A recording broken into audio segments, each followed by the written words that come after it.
ठाणे पोलिसांनी सोनसाखळी खेचणाऱ्या इराणी टोळीचा पर्दाफाश केला आहे. बड्डा या अट्टल चोराला पोलिसांनी ताब्यात घेतले असून त्याने 20 गुन्हे केल्याचे कबूल केले आहे. ठाणे आयुक्तालय क्षेत्रातील सोनसाखळी चोरीला आळा घालण्यासाठी पोलिसांकडून पेट्रोलिंग केल्या असता रस्त्यालगत पदपथावरून पायी जाणाऱ्या नागरिकांच्या गळ्यातील सोनसाखळी जबरदस्तीने खेचून नेणाऱ्या इराणी टोळीतील अब्बास युनिस सय्यद उर्फ बड्डा 21 याला ठाणे पोलिसांच्या गुन्हे अन्वेषण शाखेने अटक केली आहे. पोलिसांनी आरोपीकडून 232 ग्रॅम वजनाचे 30,22,500 रुपये किमतीच्या सोन्याचे दागिने जप्त केले आहेत.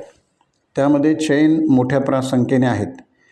ठाणे गुन्हेशन शाखेच्या भिवंडी युनिटचे वरिष्ठ पोलीस निरीक्षक जनार्दन सोनवणे यांच्या मार्गदर्शनाखाली उपनिरीक्षक रवींद्र पाटील आणि त्यांचे पथक नारपोली पोलीस ठाणे येथे दाखल असलेल्या गुन्ह्याचा समांतर तपास करत होते.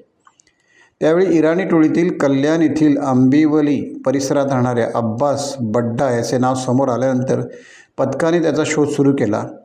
अब्बास हा कर्नाटक येथील बिदर भागात असल्याची माहिती मिळाल्यानंतर पथकाने त्याला बिदर येथून ताब्यात घेतले. त्याची चौकशी केली असता त्याने ठाणे, मुंब्रा, भिवंडी, उल्हासनगर आणि अंबरनाथ भागात 20 गुन्हे केल्याची कबुली दिली. अब्बास हा गुन्हेगारी पार्श्वभूमीचा असल्याने त्याचा अधिक तपास केला जाणार आहे.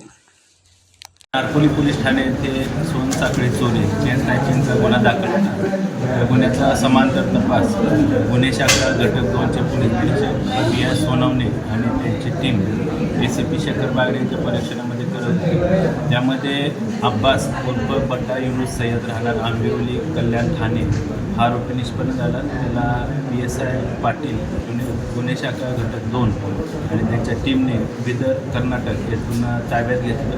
त्याच्याकडून एकूण 20 चेन स्नॅचिंगचे गुन्हे उघडकीस आले आहेत. त्यामध्ये 232 ग्रॅम सोनं त्याची किंमत अंदाजे 30 लाख इतकी आहे.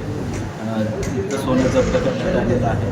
सदर आरोपीला आज भिवंडी शहर पोलीस ठाण्याच्या गुन्ह्यामध्ये रिमांडमध्ये घेतलेलं आहे. त्याला मान्य न्यायालयामध्ये आम्ही हजर करून पुढील रिमांड घेणार आहोत. सर कशी होती त्याची मोडस?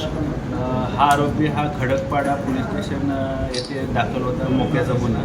त्या मोक्याच्या गुन्ह्यामध्ये ह्या आरोपीने आणि त्याच्या साथीदारांनी पोलिसांवर हल्ला केला होता. त्या अनुषंगाने मोका दाखल असलेल्या मोक्याच्या गुन्ह्यामध्ये तो फरार होता 2023 पासून.